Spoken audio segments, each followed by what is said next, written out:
person is Tanner Smith. Oh, jeez. Well, my project is actually what you said. Go right ahead. I hope if you're in his situation, you've sent it to me already. I got a long list. No. I got a long list of things here. So.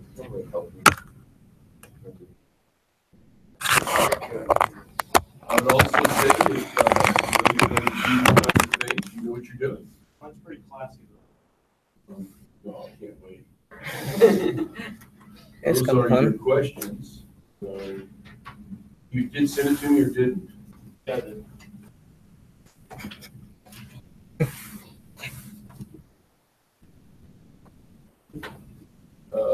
Sam, did you hit the last one? No, you got to leave these rows and this row on. So it's the three closest to the door. There you go. Perfect. And as you do this, you're going to have to tell me when to advance it. Okay? Yeah, this is Cab Calloway. He was an American jazz singer and band leader. He had his own band. He can hit the next. Cabell Calloway was born on December 25th, 1907, and he died November 18th, 1994, at the age of 86.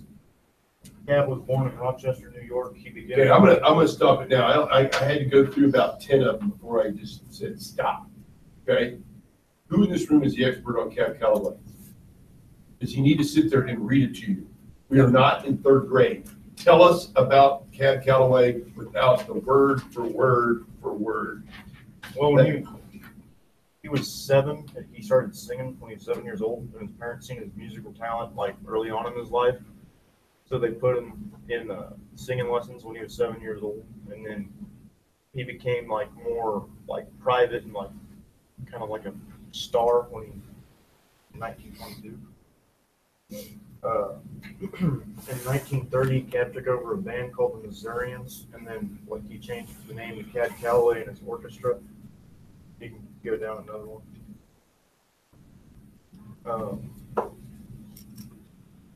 One of his most famous songs was Minnie the Moocher. That had sold over 1 million copies. The first time it was sang, he performed it at the Cotton Club, which is just like a big club in New York. The song Minnie the Moocher's famous call and response was Heidi, Heidi, hi, ho, and was improvised when he could not recall a lyric. So, like at the time, the songs were like so big and spread out that he couldn't really like remember all of it, I guess. So when he couldn't recall a lyric, he just sang Heidi, Heidi, hi, ho. You can click to the next slide, please.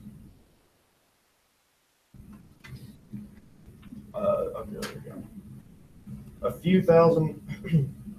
of the standout musicians that Calloway were Chu Berry on the saxophone, Dizzy Gillespie on the trumpet, and Cozy Cole on the drums.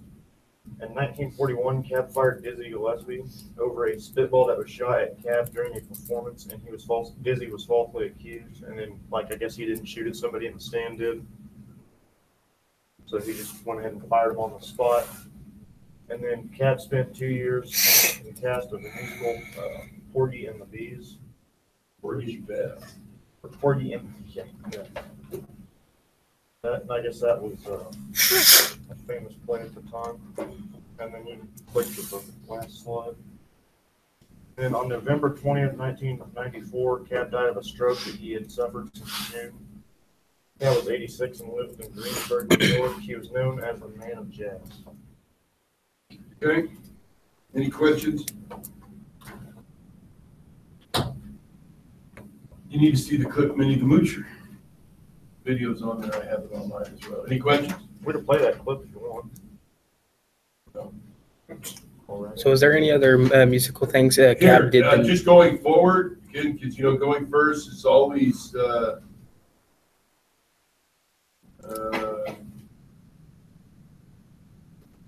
Cab Calloway was a jazz musician and an orchestra leader, became known as a man of jazz.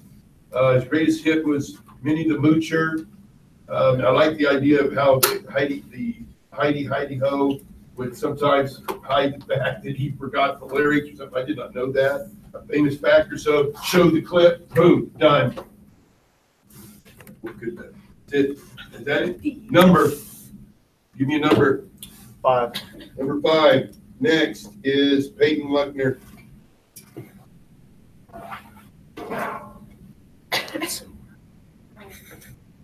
Okay.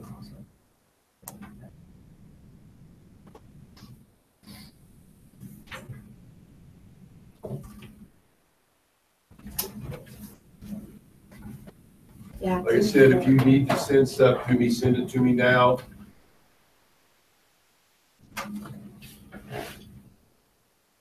So obviously I did Aaron Douglas. This is another picture of him. Can go to the next slide. He was born in 1899. When he first started, or when he first was like in high school, he worked a lot of places that made him the person that he was, such as Skinner's Nursery in Topeka and the Union Pacific Material Yard. And he graduated high school in 1917. He was referred to as the father of American art because of the Harlem Renaissance. One of his most famous artwork is God's Trombone, which I drew right here. You can pass around if you want. I need to see it for sure. And then I have the picture, the very bottom slide is a picture of the actual thing. He graduated from college with a bachelor's of fine arts and taught in Lincoln High School for almost taught in Lincoln High School for 2 years and then moved to Frisk University where he taught for 30 years. And then go to the next one. That's the picture of God's Trombone. Here's the picture. If you guys want it, tell me. No, wait, you just download that. You drew this? I drew this. That's yours? Yeah. I need to make sure, just pass it around. Let me see it. Oh, hey, now, here, I'm going to interrupt all day long. I like that idea. You know what she needed to do? He wore kind of like a lab coat, kind of, in an art class. She needed to walk in and this is, and portray.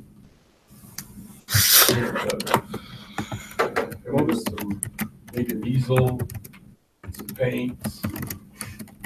Anyway, just. What was the college you taught With at that- for 3 years? Here, I need to see it. I want to see it.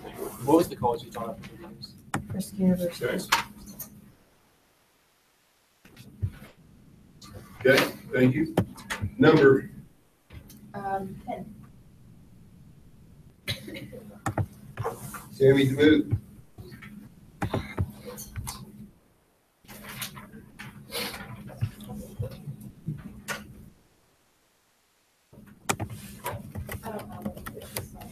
Thank you. Thank you very much. Here, I'll even turn that off. Samantha, would you turn the lights on? Okay. Alright, so my person is Charles Lindbergh. This is just a picture of his normal appearance without his big, helmet and stuff, because he was an American aviator back in the 1900s. He was just he was a male pilot, that's how he got his experience as a pilot and stuff, but he became famous because he flew across the Atlantic all the way to Paris, from New York to Paris in the first non-stop solo flight. And originally he had done that because there was a reward for $25,000. So when he saw that, he was like, I'm going to do that. And then he custom made his plane, which at the time people thought that it needed to be a big plane, but he made a really tiny plane with the least amount of weight as possible and just a lot of fuel right in front of him. And then the plane was called the Spirit of St. Louis. And then, he became famous because he flew across the Atlantic all by himself. And then he got the Medal of Honor, I think is what it said. And also, if you don't know him for anything, you might know him because his son got kidnapped and murdered. At least that's how I knew him. Like that's how I recognize his name. His son got kidnapped and murdered from like the bedroom. I think we know. But yeah, that's Charles Lindbergh. He was a pilot back in the 1900s who became famous for flying across the Atlantic. Yeah, any questions? Yeah, got questions? I don't have the picture, but that's a I mean, picture of him in his. You must be front cover of your textbook. I mean, the cover of the book. Yeah. I'll ignore her. Been carrying that around for 100 days. He doesn't know that, you know? Hey, that is right. Okay, you know, the idea that Lindbergh, I mean, I don't think we can identify a hero of his stature in our world today. Truly not. But what he did was thought to be undoable. He's right up there with Neil Armstrong, the first man on the moon.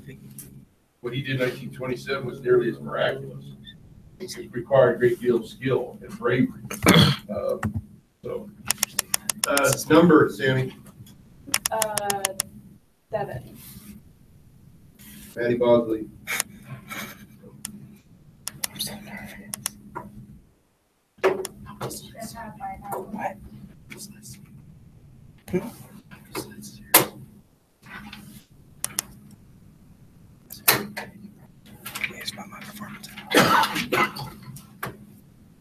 PowerPoint. Okay.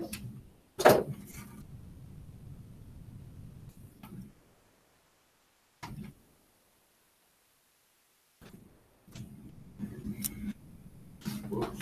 Is it a video? I have Clarence Darrow. He was a criminal lawyer back in the 1920s. In fact, he taught himself how to be a lawyer as he was teaching in Ohio. Actually, he moved to Chicago and opened his law practice.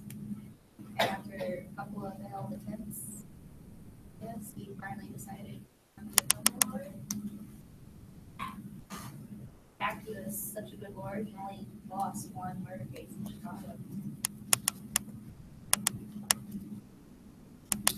His most well-known case, and this is the one in the book, was against William Jennings Bryan, defending a school teacher who was teaching the theory of evolution, and it was illegal in Tennessee. Defending him, guys still got fined $100. Another one of his most well-known cases, the Leob and Leopold case, where 2 teenagers were convicted of murdering a child, eventually managed to get it where they eventually insane in one case. That was the last slide? Yeah. Okay. Okay, first, let me ask you a question. What was Clarence Darrow, or who was Clarence Darrow? Self-taught. A lawyer. Okay, why is he significant at all as it relates to the 1920s? Well, hey, if you got in trouble in the 1920s, if you could afford him, that was the lawyer in the United States you hired. I don't know who that would be today, but I mean, Darrow was a brilliant legal mind and was a fantastic lawyer. If you could get him, that was your lawyer. And everybody knew that. But again, the information's right in front of you. What controversy or argument did he become a part of? Teaching evolution in school. There's a Tennessee law that made it illegal for teachers to do so.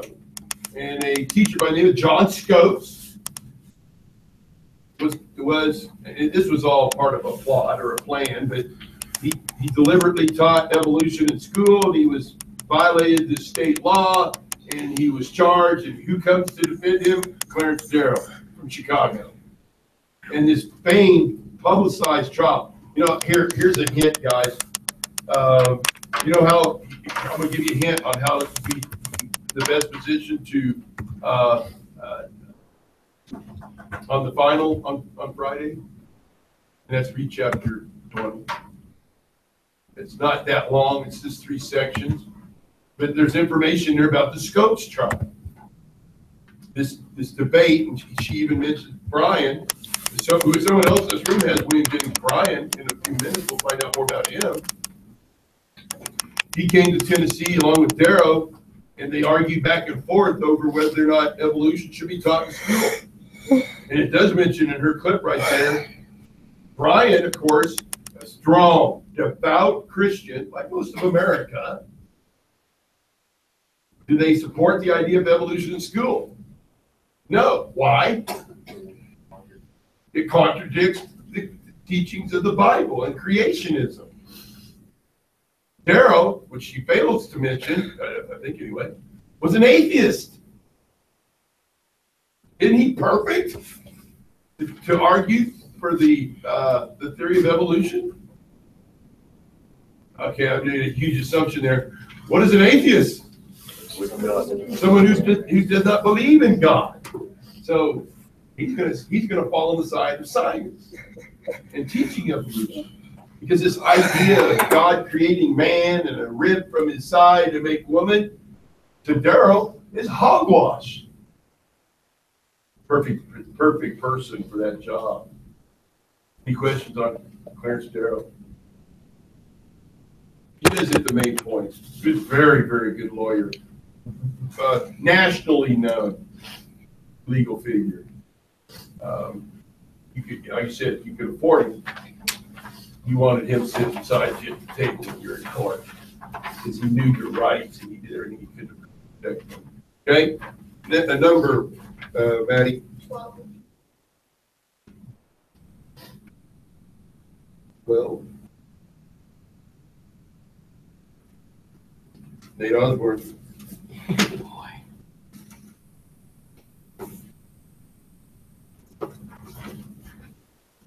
You need this? Yeah, I do need a video that I sent you.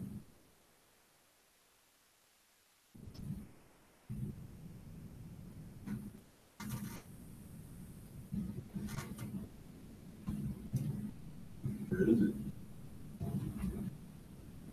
I sent it back on last night, so it should be.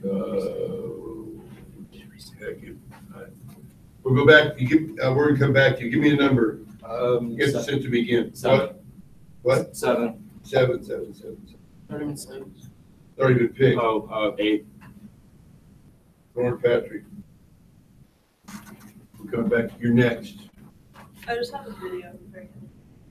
And you gave it to me? Yeah. There. It's up there. Am I blind? Because I don't see them. Yes. Wow. Memory. Okay, my person is Al Jolson. He's right here. Al Jolson is most famous for being one of America's most famous and highest paid entertainers. He sang, he danced, and he was a comedian, and even was an actor in movies. His family immigrated from Russia to the U.S. when he was very young, around 7. He started to really love performing after he started to dance and sing on the streets right after he came from Russia. Al Jolson and his brother then moved to New York City to perform, once he realized that he really loved it. He then moved to San Francisco 10 years after, and that is when his performances got to be very popular during the 1930s. He performed lots of songs and was in lots of movies. He was the star in the very first talking picture. He was also the very first person to entertain troops overseas during World War II. After losing his audience, he started to paint his face black. Most people would think that this is a racist act, but it was actually meant to promote blacks, since he had many black friends. In one of his most popular songs, My Mammy, he was blacked up, which I'm going to show you.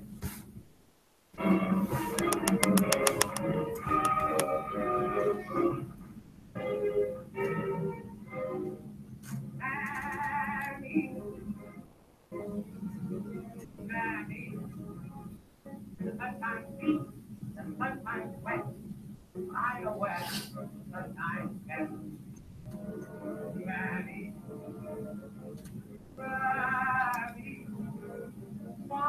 scream, my time run around. Alabama, I'm a honey. Sorry, I need to wait. See him pretty well. I hope it's the right time, not too late.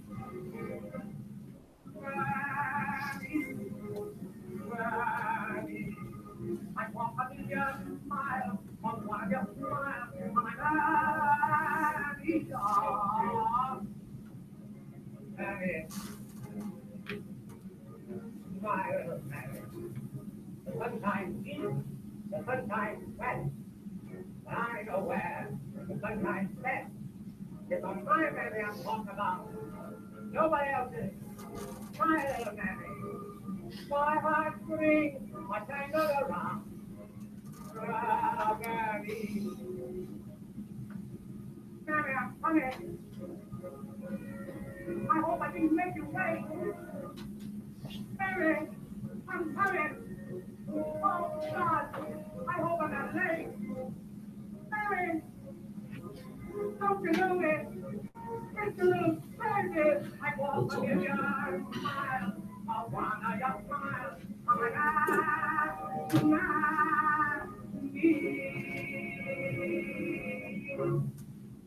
My mammy. Al Jolson. Okay. Any questions for Lauren? Is there like a white guy that painted his face black? Yeah. Al Jolson's. Bless you. Okay. Then we'll go back to Nate. Got it. Nate, is this YouTube video? Yep. I play it now. I mean, you can play first or last. I don't really care. Well, I'll wait till you're done for you to talk about. All right, Rudolph. I have Rudolph Valentino. He actually has like 8 names, but it's way too long for me to say. So he was professionally known as Rudolph Valentino. That's his stage name.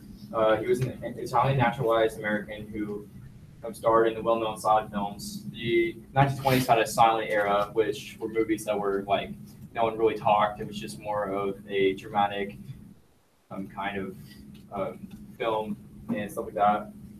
He played in several different movies like The Four Horsemen of the Apocalypse, The Sheik, Blood and Sand, The Eagle, and The Son of the Sheik. He was an early pop icon, a sex symbol of the 1920s. Women often had a mass hysteria of how like good looking he was and how sexy I guess he was. And when he died, his hysteria just went out the roof. It's like the equivalent of like Justin Bieber dying and people going obsessed over it.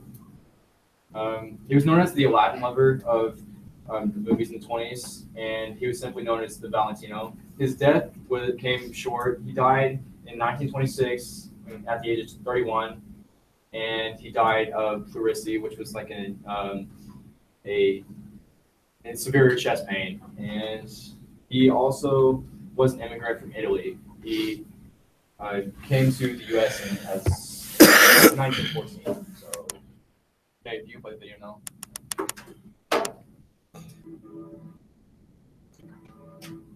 We can't show all 5 minutes here. It's obviously from Chic.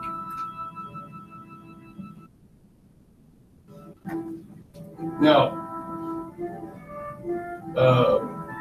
it's silent because the technology prevented film to have audio. So when people went to the picture show, now this is prior to 1927, there may be some music that accompanied it, but there's no audio. And he just, like Nate mentioned, was a celebrity of, he mentioned it'd probably be something that Justin Bieber, or when Elvis died in the late 70s, women wept. And I don't know how many people attended his funeral, something like 100,000 people. Yeah, like 100. I think 120,000. But he was whether you girls agreed with him or not, he There he is. Was America's first sex symbol. Who'd that be today? Who's been people's sexiest man alive? Well, you know who that is, don't you? Blake Shelton. No, thanks. No. No, well, you know whether you agree with that or not, but who have been some of America's great sexiest men alive? Channing Tatum, probably. Channing Tatum, yeah. Who else, girls? I'm not gonna listen to you guys. Who? Wasn't Justin Timberlake? Maybe. I don't know. I'm just saying. The point I'm trying to make is that Rudolph Valentino was the 1920s version of, I mean, he's older now, but George Clooney has been voted that 4 or 5 different times. Brad Pitt. I don't know, some of your younger guys, who's the guy who plays Thor? Oh, There's one, right? He's kind of the newest Hollywood young guy that all the women love and that kind of thing. That was Rudolph Valentino. Anything else? No, that's it. Okay, Lauren, you need to give me a number, actually. 1. Paige Huggins.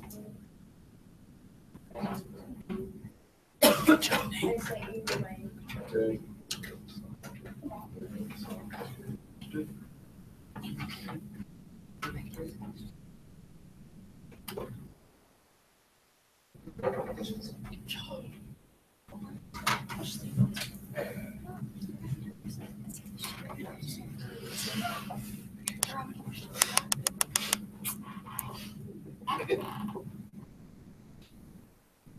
So the person that I had was Babe Ruth, and while people call him Babe, his real name was actually George Herman Ruth, and he is most famous for being an All-American baseball player and breaking a lot of world records.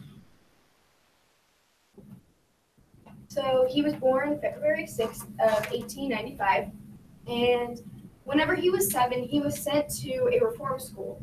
And whenever he was sent to this reform school, this is where he learned about his love for baseball, because a lot of the boys there passed their time by playing baseball, and together they kind of taught themselves the rules. And this is a picture of him with his friends at reform school, and that is him in the middle center. Let's see. I've never seen that photograph. Next, right?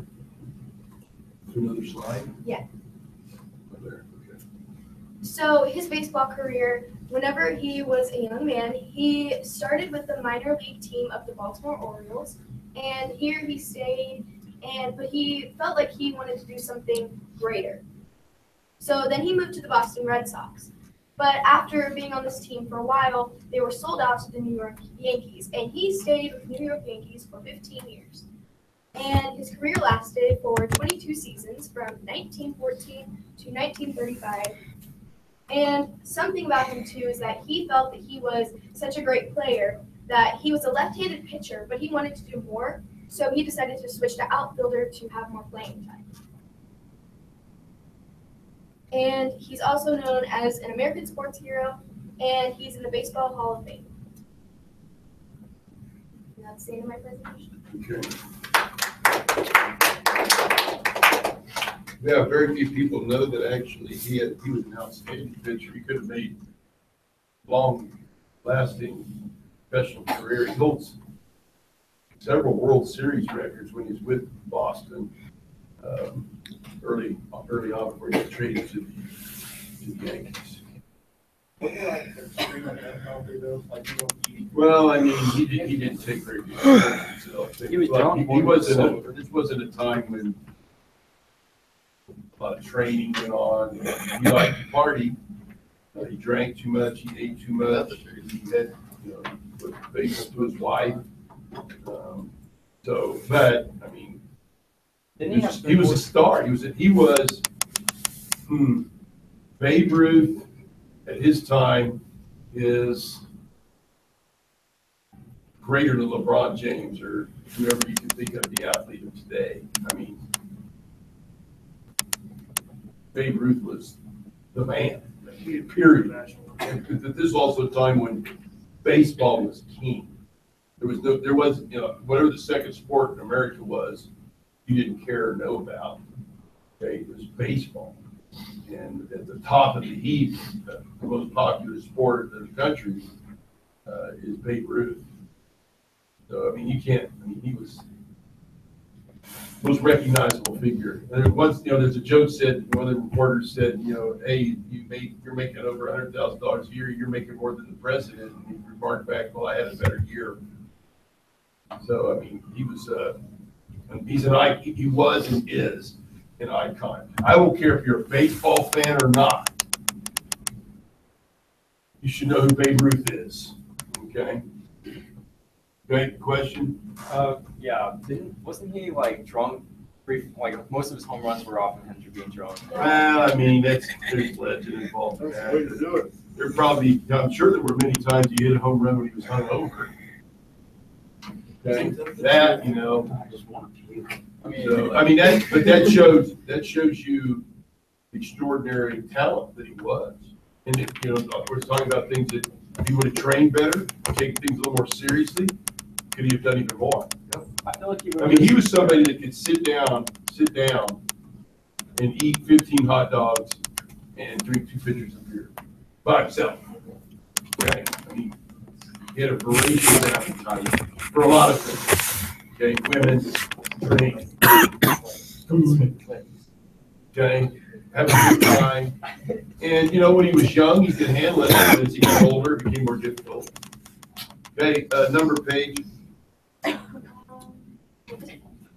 Alexander Johnson. Okay. I got a slide. Okay, I'll get it.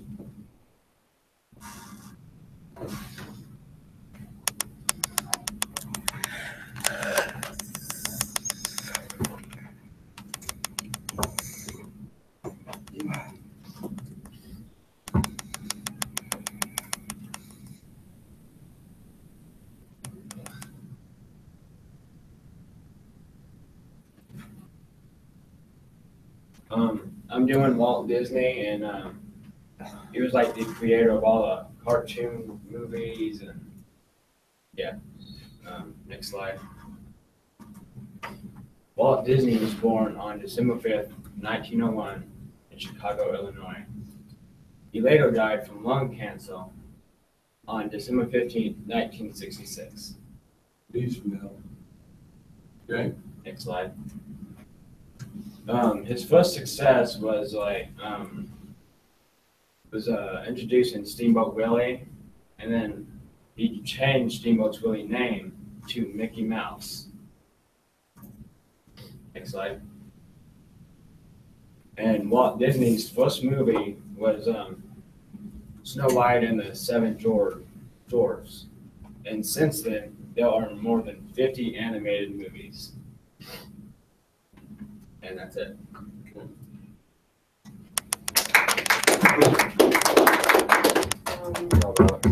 Can I point out this is dwarves? Dwarfs. So dwarfs. I didn't realize that. And in 1937, that's really, really quite early. If I could go back, I got that cartoon. I showed it to the class. Okay. His original character's original name was Steamboat Willie. Then changed to Mickey Mouse a little bit later on. That's true. Alex, number 10. Very good pick. Next number, give me another number. 1. Already been picked. 17. 17. Renee Road Armor.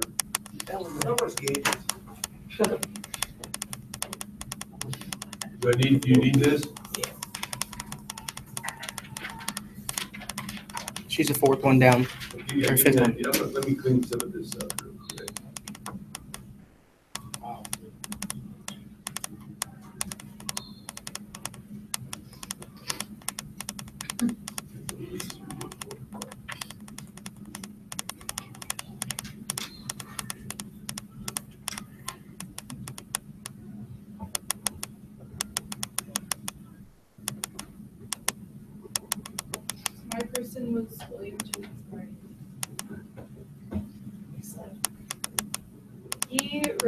a very well-known newspaper called The Commoner.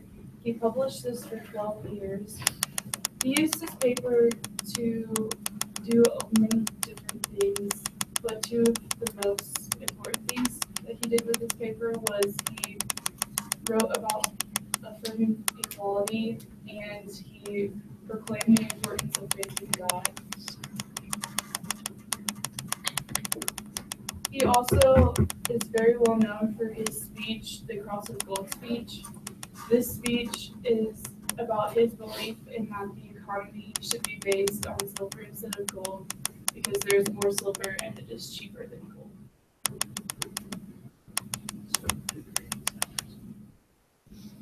He also was involved with the Scopes trial, like he said. The key moment in this trial was when Clarence Darrow called Bryan to the stand to testify against as an expert on religion. Bryan was asked what if he believed everything in the Bible to be exactly as it was said, and he said that he believed that some events may have happened, but not exactly as described. After this trial, 5 days later, Bryan died from diabetes. Okay. Again, Bryan, an important fact that was left out, Bryan was a national leader of the Democratic Party. He was nominated, an interesting fact, which sets him apart from any other person in history, is that Darrow was 3 times nominated for president. He won't win any of the 3, never will become president of the United States, but was nominated and ran on 3 different occasions. By the time of the Scopes trial, Bryan is older, and in a lot of ways, in the minds of many Americans, seemed to represent yesterday. You know, kind of the old school, if you can think of it that way. And was a proponent, a strong proponent for this fundamentalist movement, this return to the Bible, this idea that the Bible should become the central force in everyone's life, and you follow those teachings. Well, that's okay, as long as they don't conflict with what people thought was legitimate science, and that, of course, evolution. So Bryan was invited to defend religion in a way. I would strongly encourage you to read that part of the chapter before the test. I mean, first of all, it really is quite interesting. It's a moment when America was to examine its views, to try to figure out where you stand. Is the Bible the sole source of truth? And if that's that truth, is there any way that can be interpreted differently? But the Bryan versus Darrow, I mean, it was like the clash of the Titans in legal circles across the country. It was a big moment in America for sure. Number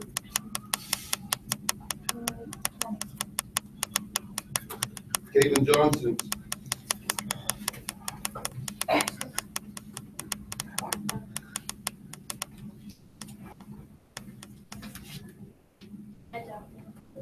Don't need it, John Elijah Williams or anything.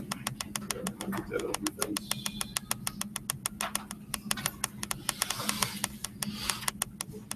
I had Josephine Baker, and she was a famous dancer, mainly based in Europe and France. The most famous dance she did was the banana dance, and she wore a banana skirt. And she was also very famous for having 12 children. She believed in differences in ethnicities and she really was against racism, and she called them her rainbow tribes since they were all different ethnicities. Another thing she was famous for was being in the military for France. She was a spy and spied on the Germans, and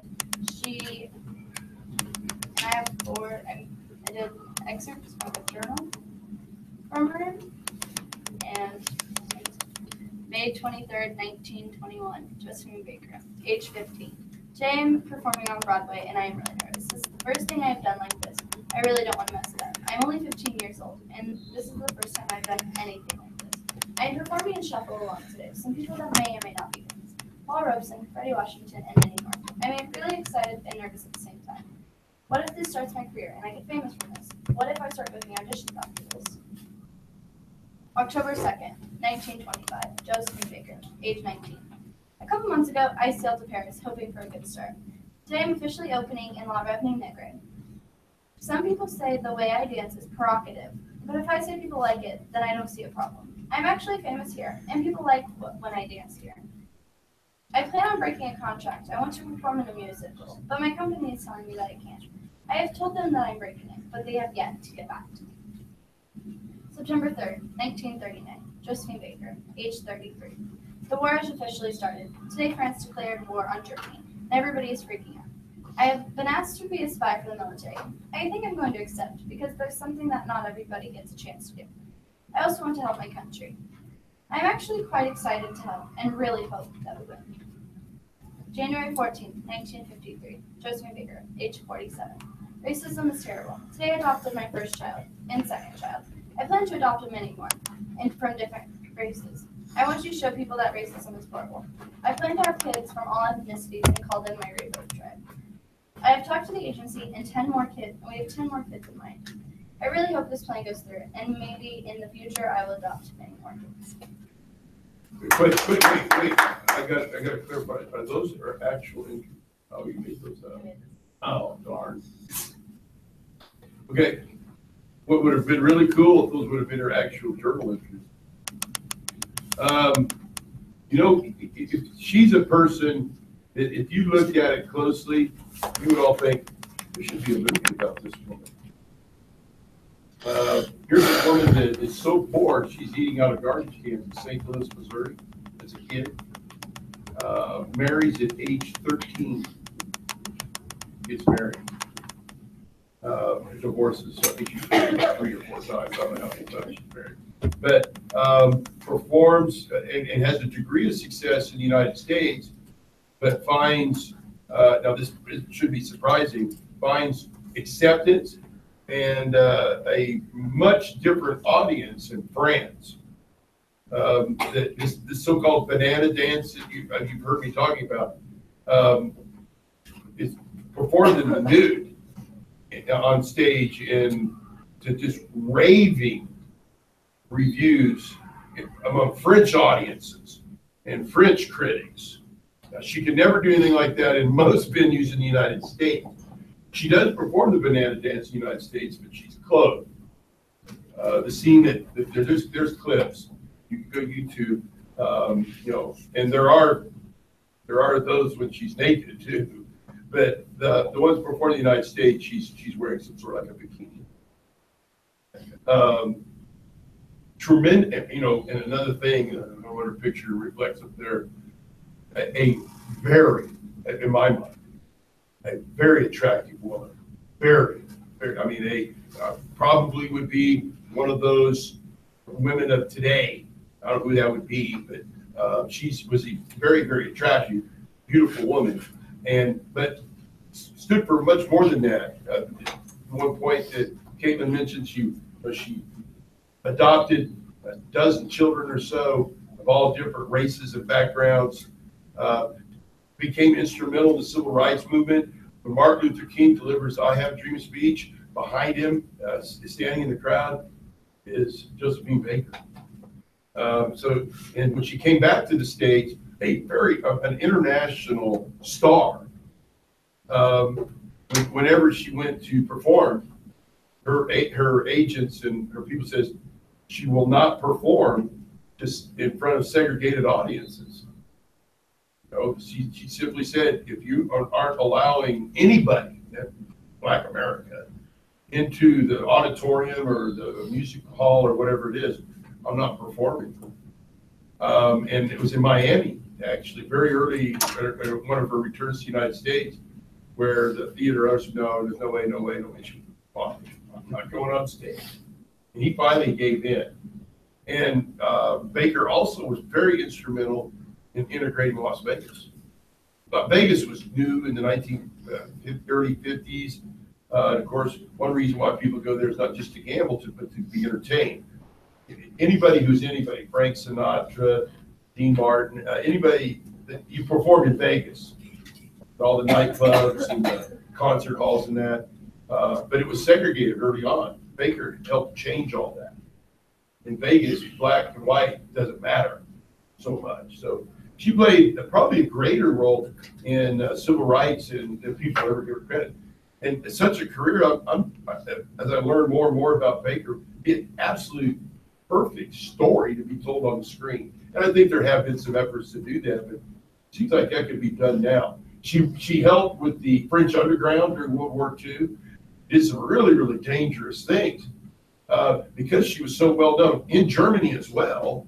Okay, when she would go through customs or go through security, was she ever searched? No. Okay, so she would carry things that would get her in serious trouble. I'm talking about information and that kind of what probably would have got her shot by the Germans if they would have known. Okay, so really a fantastic figure in American history that I don't think enough's been done for this woman. Number, got to kind of hurry. 9, Lacey Wolf.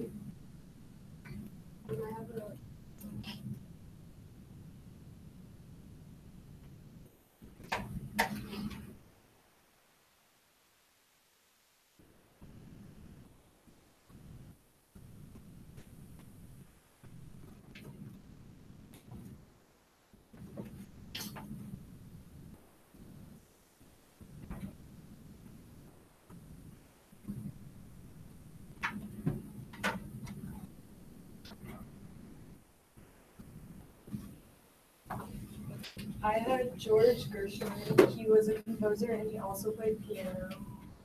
He composed music for Broadway with his brother Ira Gershwin in New York.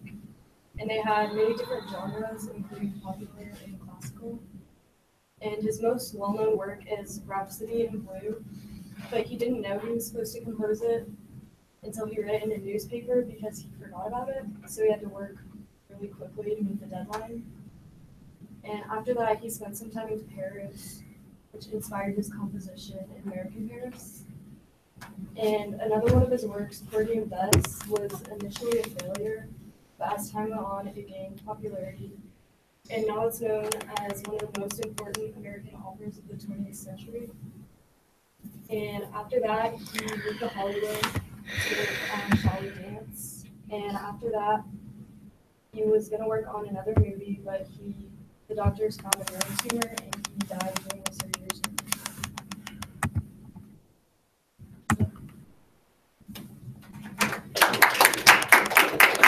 What would have been perfect here is for you to play part of Rhapsody in Blue. Music. Can music teach? Yes or no? Yes. Yeah.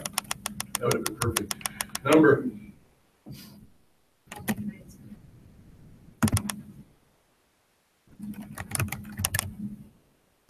Gage Swafford. You know it's going to get called sometime. I know. It's like it's not going to happen. It's on the slides. You act like it's something else. Okay. For people to test next class, of course you're going to be called. Yeah.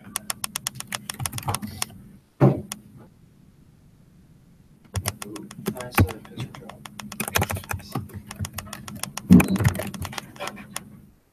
So I had Amy Siegel McPherson. Elementary. Hold down the shit. It's not proportional. I had Amy Siegel McPherson, otherwise known as Sister Amy. You can go to the next slide. About Amy. Amy was a American/Canadian Pentecostal.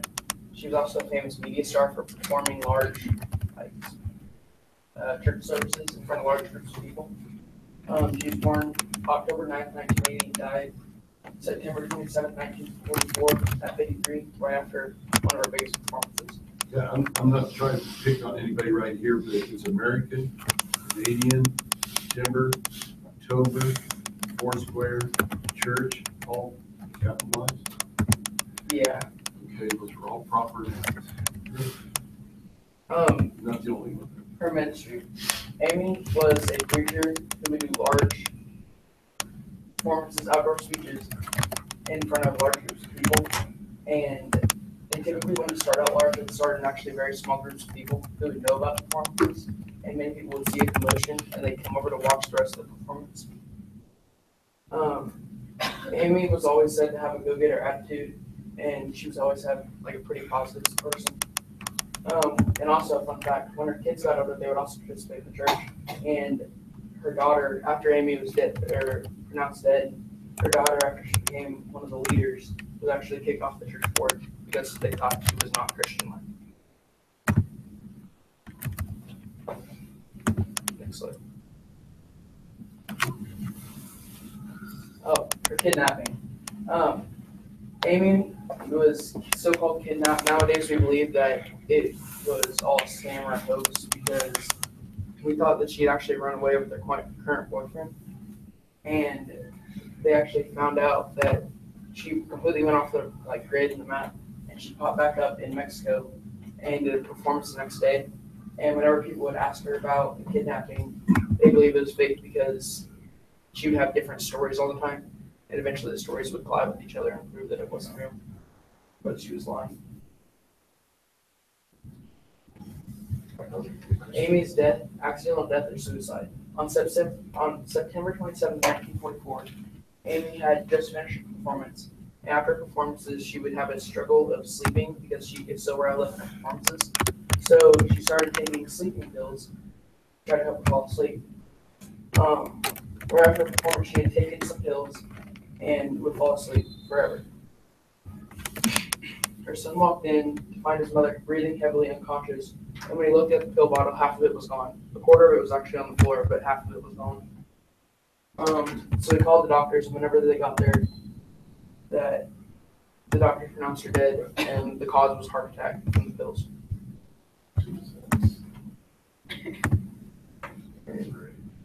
That's it. Now you should be able to answer these. Okay. Show me questions. Any questions for Gage? Number 18. William Deidre. Yeah. Well,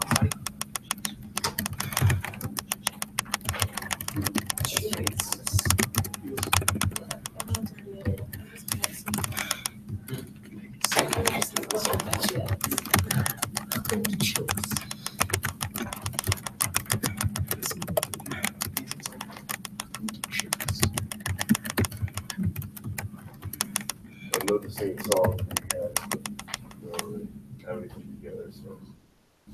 Poster. yeah.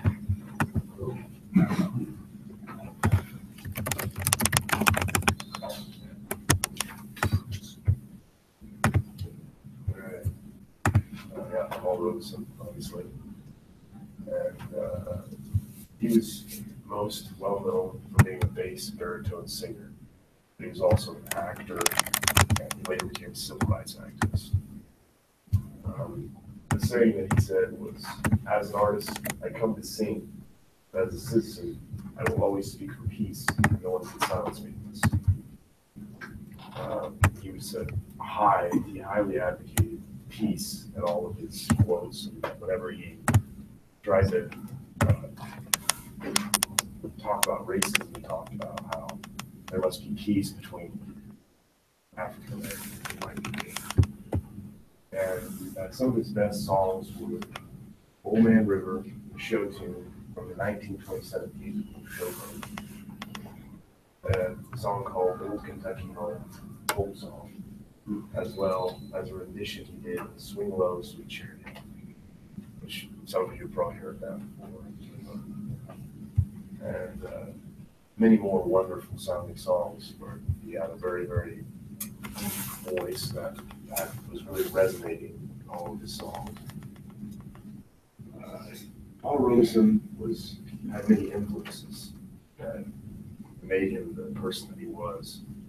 And, most historians believe his father influenced him. His father escaped the grasp of slave owners and found his way on the Underground Railroad at the age of 15. And his father also possessed, according to the Paul Robeson Foundation, a rich bass and speaking voice, and an air of surpassing wisdom. He had sang in his dad's church, which in the choir, and that's where he got his aspiration to become a good singer. And that's where he figured out that he was talented in that aspect. Obviously, he was born April 9th, 1898, in Princeton, New Jersey. His father was William Drew Robeson I. His mother was Maria Louisa Castillo. He married Islanda Good Robeson. She died of a stroke 11 years before his death, and he died January 23rd, 1976. Also complications of stroke.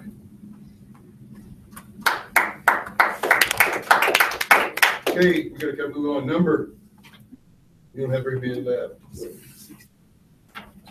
There looks like 3, 4, 6, 11, 15, 13. 15. Huh? I'm gonna go with 15. Carson Penny. Dang it, I really want to go. That's okay. Save the best for last.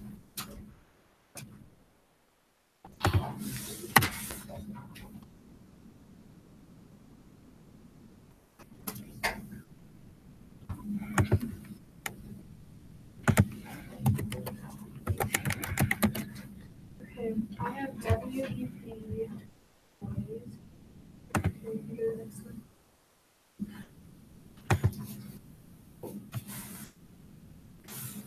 William Edward Burghardt, but they just shortened it.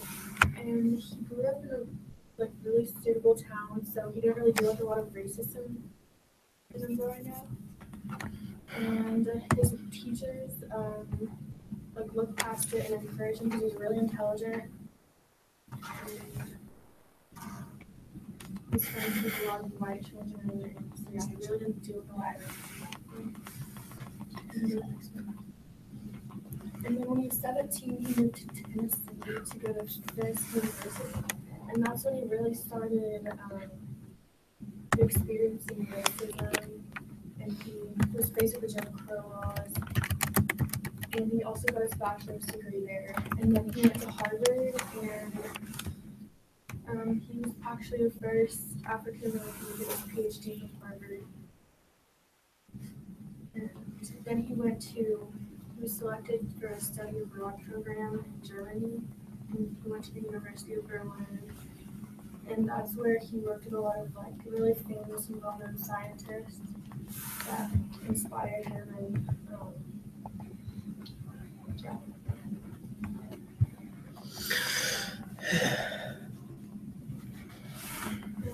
he wanted to make a change in racism and stuff, so he did a lot of writing. That was his career. And he wrote The Souls of Black Folk in 1903.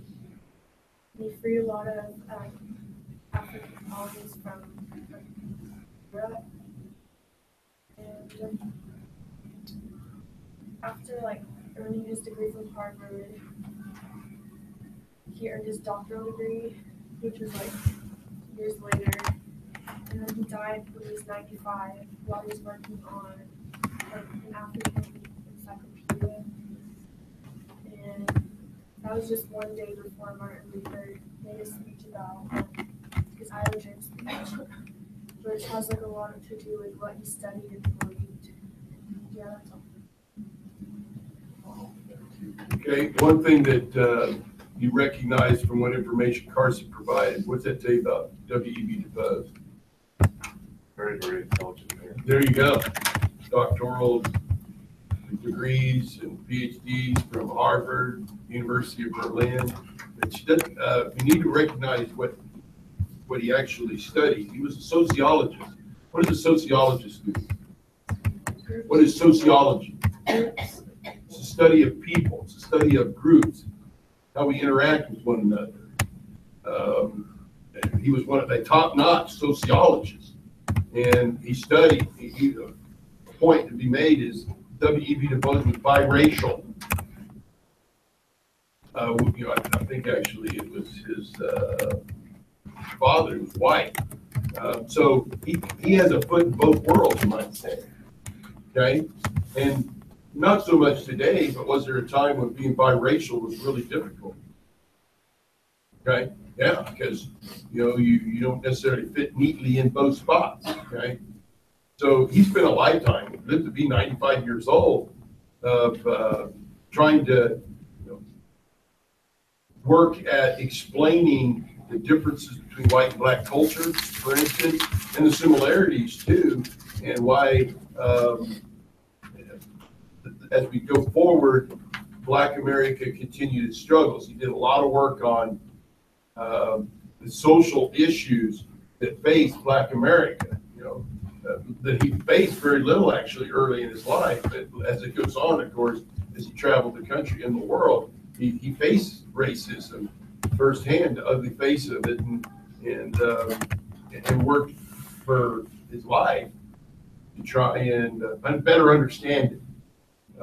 One fact she fails to mention, he was one of the original founders of the NAACP in 1909. In fact, he was the only person of color of the 6 original founders of an organization that's now over 100 years old.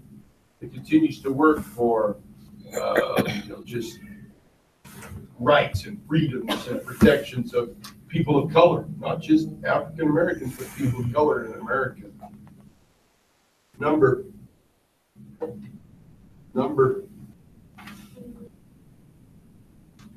You have 3, 4, 11, 6, 16, 13. 11, Sidney Bennett, got to kind of move on.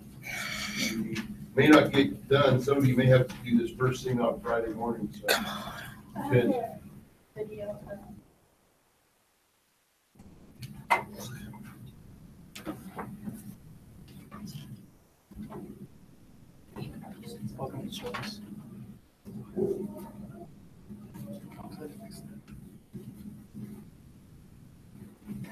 So I had Fred Gray. She was known as the Gal with the Ghost, and he was a halfback in high school and at the University of Illinois, and then he went and played for the Chicago Bears in the NFL.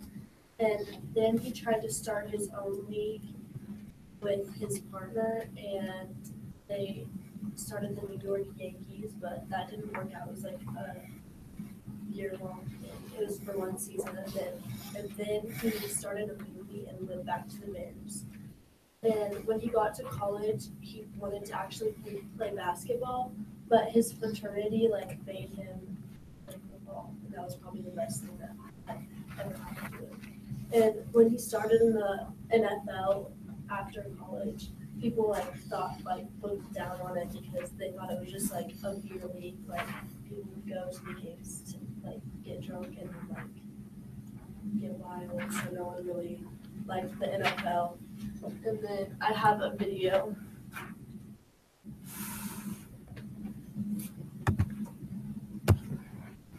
What makes Slim Chicken so delicious? What? It all starts with fresh, Make us all hungry? natural tender cuts. There's a lot of things you can learn out on a football field. Learn how to take a good licking and not brag about it, and learn how to hand one out without bragging about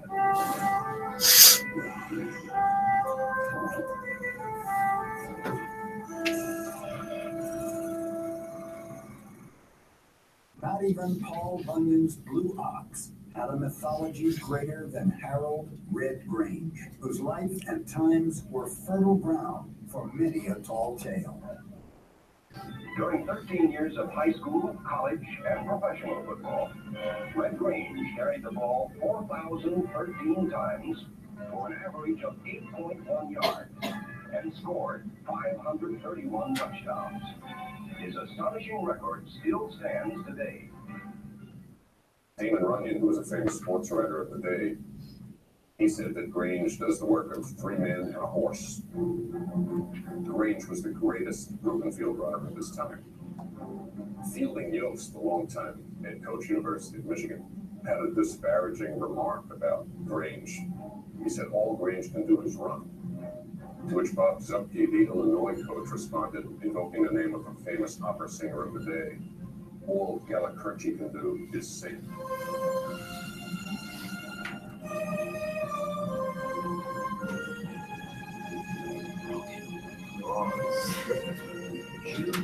But his place among the greatest players in NFL history has to do more with the stability that he brought to the league.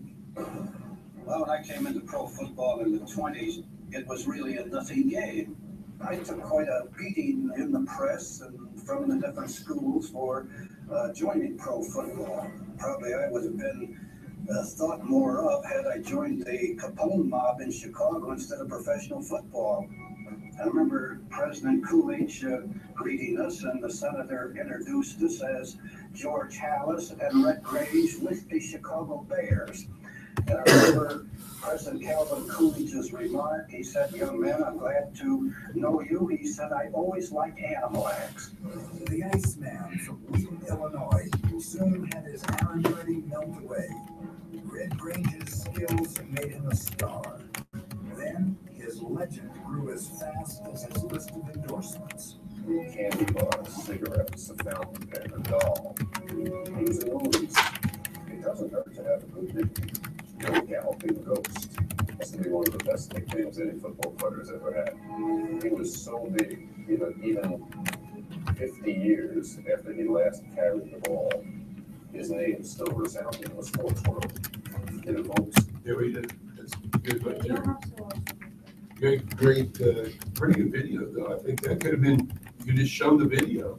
Talked a lot about the impact of Red Grange. I wouldn't have had a problem with that. We got time for maybe one more number. You got 3, 4, 6, 13, 16.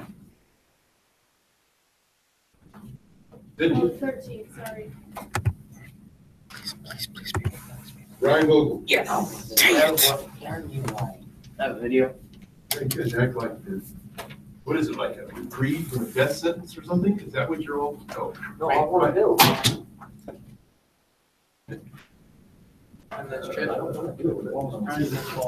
Nice trip. See you next one. No, I just, my foot. Slip.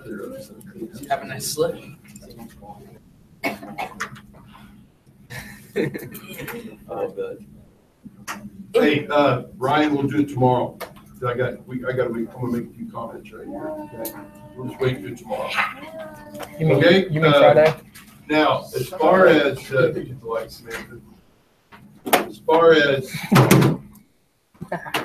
today, let me ask you this.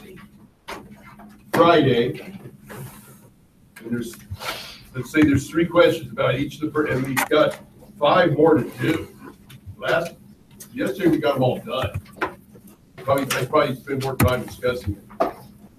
How do you think you do on a quiz, on a big, what game is called a quiz? It's going to be multiple questions. How well do you think you're going to do? Good. Well,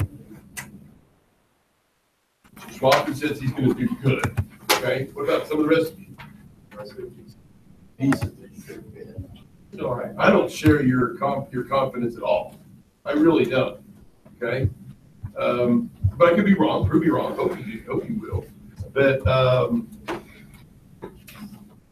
I haven't looked at your questions yet. We haven't done this one yet. So this multiple choice. I like that. Okay. What case was Clarence Darrow most known for? And you got 4 points. Still, Straw is indeed one. So that would